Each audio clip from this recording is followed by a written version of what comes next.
Welcome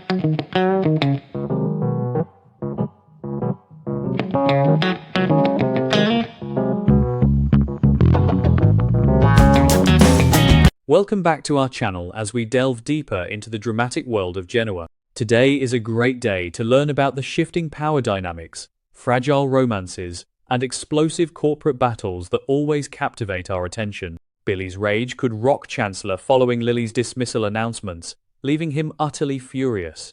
The picture of legacy and loyalty is about to be dramatically altered, so let's step straight into the eye of the latest storm brewing at Chancellor Industries. The atmosphere in the opulent executive room is filled with a captivating blend of romantic nostalgia and unspoken anxiety, as Lily Winters and Kane Ashby find themselves drifting into a familiar, emotionally charged rhythm. Lily may be vulnerable to Billy's threats. In that brief moment, the burden of corporate warfare and the bitter pain of past betrayals seem to vanish, replaced by an undeniable attraction that always defined their bond. Subtle glances, lingering intimacy, and the gentle rhythm of their voices painted a picture of two people desperately yearning to mend a broken love. Lily allowed the stiffness on her shoulders to ease under Kane's watchful gaze. It was a rare, fragile moment, a delicate, flirtatious dance revealing the potential for genuine reconciliation, a temporary refuge from the relentless chaos threatening to engulf their lives. However, such moments of tranquil intimacy are notoriously short-lived, and the fragile peace between Lily and Kane was swiftly infiltrated by a dark, familiar shadow. The romantic energy in the room began to curdle as the conversation inevitably drifted toward the one subject capable of instantly extinguishing their warmth: Billy Abbott. Lily's demeanor shifted with jarring abruptness, her softening gaze hardening into a glare of profound exasperation. The mere mention of Billy's name was enough to trigger a cascade of anxiety within her. As the newly minted steward of a massive corporate legacy, Lily felt the crushing weight of responsibility pressing down upon her, and she viewed Billy not as an asset, but as a ticking time bomb nestled directly at the foundation of Chancellor Industries. Lily articulated her mounting dread with razor-sharp precision, her voice losing all traces of its earlier softness. She expressed a deep, resonant frustration over Billy's escalating, manic obsession with unearthing whatever dark secrets Jill Abbott had buried within the company's archives. To Lily, Billy's relentless crusade was not a noble pursuit of truth, but a toxic manifestation of his chronic inability to leave well enough alone. She detailed the chaotic ripples his investigation was already causing, and the sheer risk of allowing a man with his history of reckless impulsivity to roam unchecked. Her protective instincts, honed by the legacy of her late father, flared to life, demanding immediate and decisive action to neutralize the threat. Driven by this fierce need to protect her empire, Lily reached a chillingly pragmatic conclusion, firmly declaring her intention to terminate Billy's employment. She argued that severing ties was the only logical maneuver to prevent him from dragging Chancellor Industries into another one of his legendary, self-destructive vortexes. The thought of firing Billy offered Lily a glimmer of control, a definitive way to excise the chaos and restore order to her domain. She was entirely prepared to face the inevitable fallout, convinced that the short-term conflict of his dismissal would pale in comparison to the catastrophic damage he could inflict if allowed to continue his obsessive deep dive into the company's vulnerable past.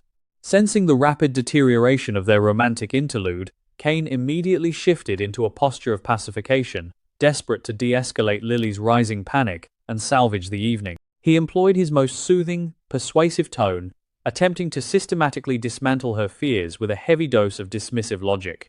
Kane argued vehemently against the drastic measure of firing Billy, suggesting that such an explosive reaction would only validate Billy's paranoia and potentially incite a public relations nightmare. Instead, Kane painted a picture of Billy as a tragic, ineffectual figure chasing phantoms. He leaned heavily on his own adversarial history with the Abbott heir, highlighting Billy's notorious lack of follow-through. Kane confidently assured Lily that Billy's current obsession was nothing more than a pointless, futile mission, a temporary distraction that would inevitably end in failure and frustration. Kane insisted that Jill Abbott was far too cunning and meticulous to leave any truly damaging secrets lying around for someone as erratic as Billy to discover. He urged Lily to practice patience, promising her that if they simply ignored the noise, Billy would eventually exhaust himself, hit a dead end, and quietly surrender his ridiculous quest. Kane's reassurances were designed to wrap Lily in a false sense of security, allowing them to return their focus to the rekindling of their own romance. For a brief, agonizingly deceptive moment, it appeared that Kane's pacifying words had found their mark. The tension in Lily's posture eased marginally, her rational mind warring with her protective instincts. The room settled into a fragile, heavy silence, the kind of stillness that precedes a devastating seismic event.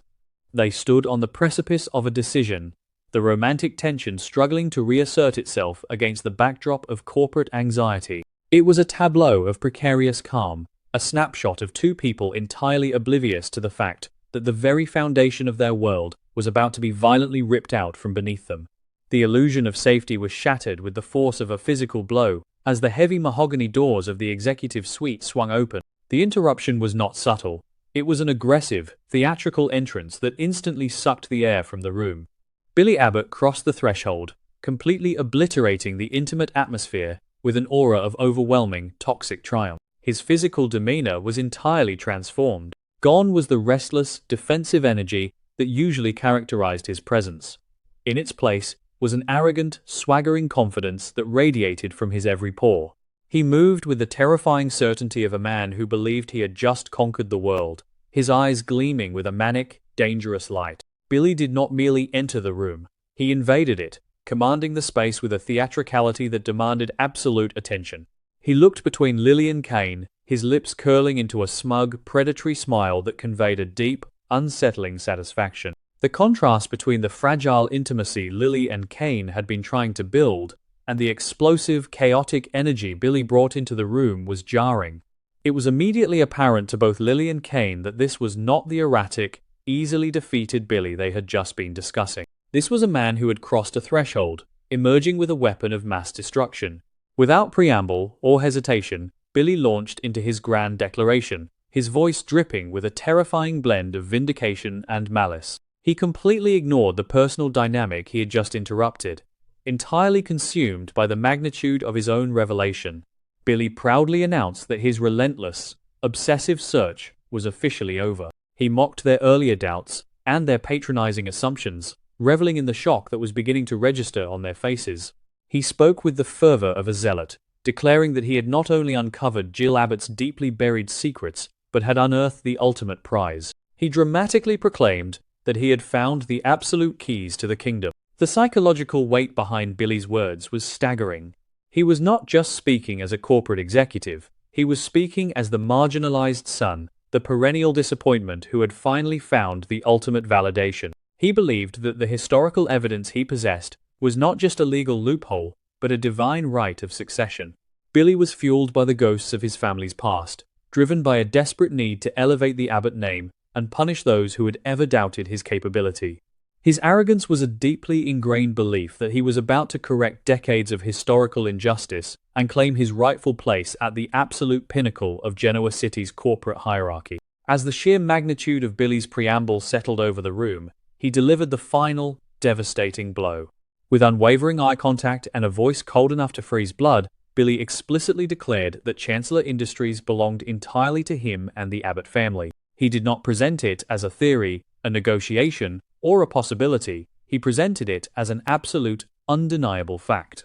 He aggressively asserted that he possessed the irrefutable proof required to back up his staggering claim, effectively stripping Jill, Kane, and Lily of their perceived authority in a single, breathtaking moment. The declaration was a declaration of absolute war, initiated not in a boardroom, but in the intimate space of their executive suite. The reaction from Lily was instantaneous and profound. The shock paralyzed her, draining the color from her face as the full, catastrophic implications of Billy's words crashed over her. The woman who had just been contemplating firing an erratic employee was now staring at a man who claimed to own the very ground she stood upon. Her protective instincts morphed into a deep, existential dread, realizing that the corporate chaos she had feared was not just a possibility, but an incoming tsunami. The legacy she had sworn to protect was suddenly under siege from an enemy armed with historical ghosts and legal dynamite, leaving her reeling from the sheer audacity of his claim. Kane's reaction was equally visceral, his earlier arrogance and dismissive confidence crumbling to ash in an instant. The man he had just written off as a harmless, easily distracted nuisance had just detonated a nuclear bomb in the center of their lives. Kane's mind raced, desperately trying to calculate the validity of Billy's claims, while simultaneously confronting the terrifying realization that his own hidden agendas and secrets were now in imminent danger of exposure. The soothing pacifier was gone, replaced by a man staring down the barrel of a devastating legal and corporate bloodbath, realizing far too late that underestimating Billy Abbott was a dangerous mistake. The room remained suspended in a suffocating, electrifying silence as the three figures stood locked in a momentous standoff. Billy stood tall, a monument to vindictive triumph, soaking in the horror and disbelief radiating from his adversaries. The romantic tension that had filled the room mere minutes ago was entirely eradicated, replaced by the cold, brutal reality of an impending war. This was no longer a simple dispute over corporate strategy or employee behavior. It was a battle for the very soul of Chancellor Industries. As Billy's triumphant smirk deepened, the silence screamed with the promise of relentless conflict, shattered loyalties, and a devastating fight for survival that would inevitably tear their world apart.